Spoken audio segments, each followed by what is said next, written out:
Hey, I'm Kevin John here at Oracle Park, joined alongside ABC10's Sean Cunningham here. We are about 24 hours away from game one of the NLDS. And Sean, it's what every baseball fan wanted, or most baseball fans wanted, Dodgers and Giants. Does it get any more epic or historic than this? Well, it does when you have the Blue Angels flying around over here. I mean, it's Fleet Week down here in San Francisco, and yeah, it's a lot of fun. I mean, you might hear some planes buzzing the tower a little bit, but yeah, it's loud, it's festive. Can't wait to what this place will look like on Friday. You'll be here on Friday. I'll be down here on Saturday, and yeah, I mean, Giants, Dodgers fans. I'm calling it the Hella series because Hella, was NorCal based. Some people say or Hecka. Okay, if you're a dork, and if it's the Battle of California. One game, one win separated these two teams from a division title. San Francisco got it.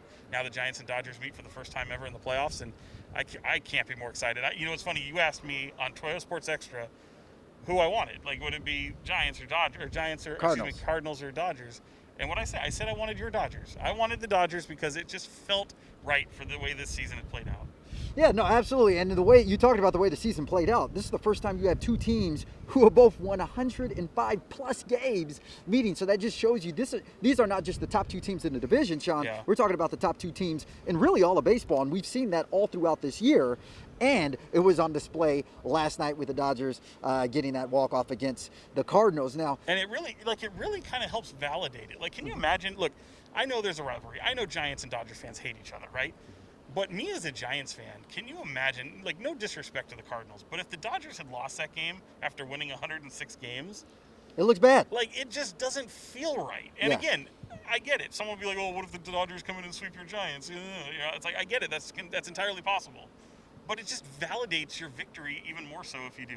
I think this was destined to happen. I think it's the right thing. It absolutely is, and not just the right thing for that, but it's the right. Even a casual baseball fan who doesn't even live in California can care less about this rivalry will still tune in because you have the top two teams in all the sports, and the fact you look at this rivalry as it went out through the season, you look at the times that they played each other. It's really close. That the Giants are just 10-9 on the game, so that shows you right there that they're pretty much evenly split. I'm just excited to see. You look at these lineups, 1 through 8 batting wise, 1 through 9. You look on any side, whether it's the Dodgers or the Giants, it's like pick your poison. And, I think that's going to be one. I mean, granted, we do have a few injuries, but that's going to be one of the things he said we. Did you catch that? He said we. Look at Did I just claim the Dodgers? He did. Did I just claim that? I'm a Giants fan. You don't hear me call them we. Can I claim them at Oracle, though? That's the thing. I mean, I am wearing the blue. You are down in the blue, yes. At any rate, yes, as Sean just clarified, yes, I am partial to the Dodgers, but impartial in doing this. So sure. I will say, with that being said, Sean, you guys have Logan Webb going game one, Kevin Gausman going game two.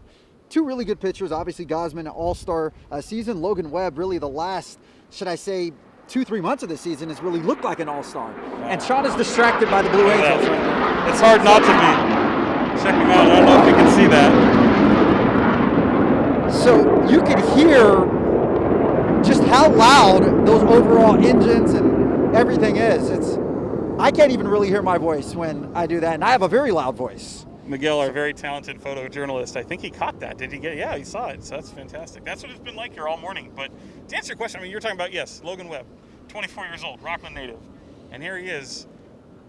He just came off the biggest game of his career. And we just heard him talk a few minutes ago. And he was talking about how preparing for the moment, those juicy moments, those games, he called it the biggest game of his life. We talked to both of his coaches yesterday, Coach Rock Murray and Stephen Moeller from Rockland High School, two guys that were instrumental in his upbringing, and he compared the juice of that game to in a very weird way, much like high school football. The stuff he used to feel on a Friday night at Rockland High School before a high school football game, which I am on the record, by the way, of always saying, for best high school football atmosphere in the Sacramento area, it's Rockland and Del Oro. So Rockland is right there with the atmosphere.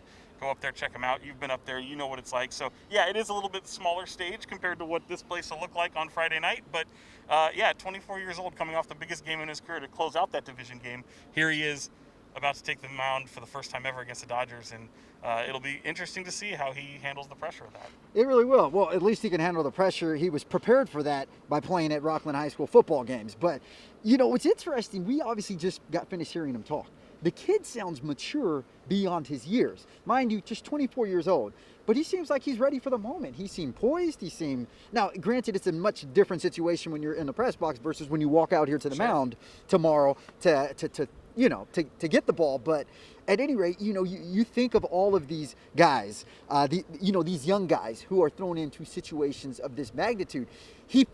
Fortunately, he's kind of got it throughout this series, because he even talked about, even regular season games with the Dodgers are still an electric atmosphere. Mm-hmm. You still have it's still a heavy magnitude of it, but you just put the playoffs on top of that. And of course, advancing from this would go to the NLCS, which would go to the World Series. I almost feel in a weird way, Sean, this is kind of like our World Series here with the two best teams in baseball. And I just kind of feel like even from this, every series is just going to be a letdown. How can you...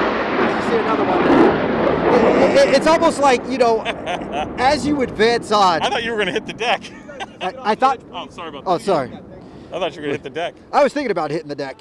I am from Stockton. Yeah. But, with that being said, it's like, yes, of course, you want either team, whether you're a fan of either team, you're looking forward to them to advancing and getting to the championship. But you almost feel like, Sean, it's kind of downhill from here when you have the most climatic, historic rivalry in sports. No, because the implications go up higher as you move on. Well, so yeah. Either team will be able to find that juice and be able to, live up to that moment. The championship series, the World Series. I get what you're saying in terms of matchups, but baseball's funny that way, man. The more it goes on, what I mean is this, Sean, would you be excited for any other absolutely. matchup throughout the postseason 100%. other than so you're saying you would be more excited for them to face another team in the postseason than the because the stakes are bigger for the simple fact that you're about to win a pennant or a World Series.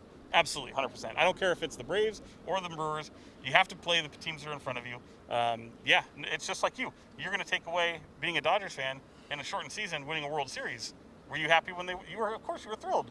A World Series is a World Series. There you go. And great teams adjust, whether it's a 162-game season or if it's a 70 short. And again, I think even the casual fan, they're getting treated to this matchup that makes sense. It's happening in a division series, not having a championship series. But either way, as the series moves on and the juice gets bigger and, you got bigger implications. You're about to win a pennant. You're about to win a World Series. Whichever one moves on is probably the prohibitive favorite. So... Well, in talking about moving on and who's going to move on, how do you predict this series working out? Do you see? I hate this part. I love this part because then you get to keep it real. Okay, well, I'm going to go ahead and say it. I think that the Giants will win Game 1. I think Dodgers will steal Game 2.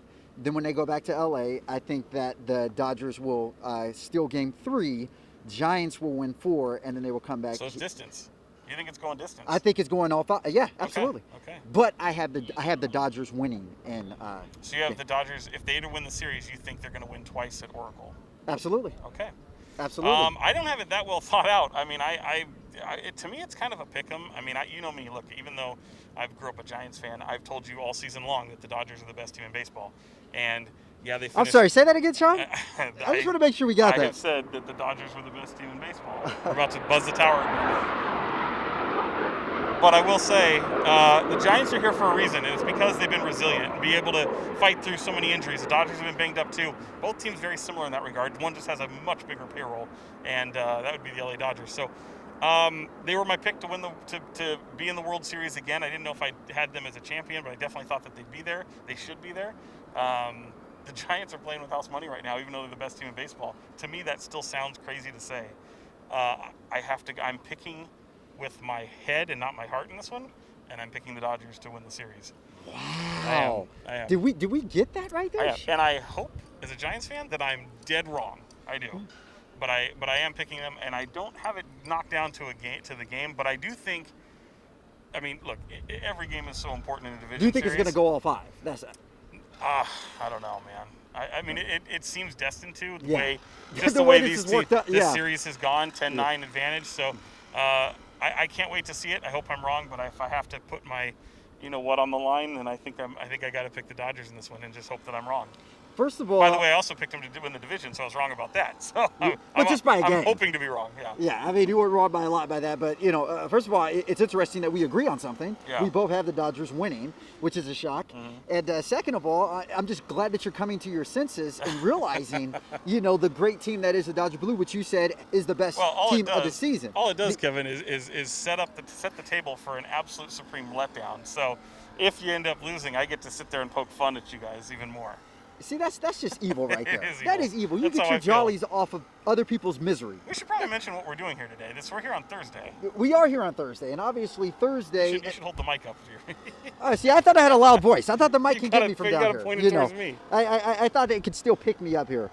But at any rate, yes, Sean and I are obviously here. We're getting ready to. Well, no, they're not out there yet. No. At any rate, they're supposed to be soon.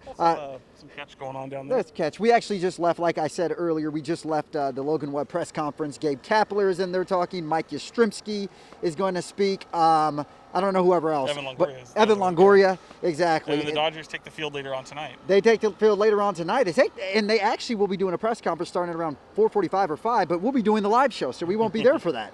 But we will be back on the field later on to capture a lot of that stuff and gather some of that content. So we'll be out here all afternoon. Sean will probably be enjoying the flyovers more than the actual Fleet Week. Fleet Week. Fleet Week. Fleet Week. Say it fast. Fleet Week. Can I say Fleet Week is on fleek? No, you cannot. That does not sound right. Perfect. All right. Well, Sean affirmed it. At any rate, we will be out here all throughout the day. Be sure to follow us on our social media pages. Sean Cunningham on Twitter and everything else, at Hey Kevin John. We'll be out here gathering your content. I will be back here tomorrow for Game 1, and Sean will be back here on Saturday for Game 2. So we will have you guys covered for the next 48 hours on all things Giants. Once again, I'm Kevin John, Sean Cunningham with ABC10 out here at Oracle Park. We'll see you later.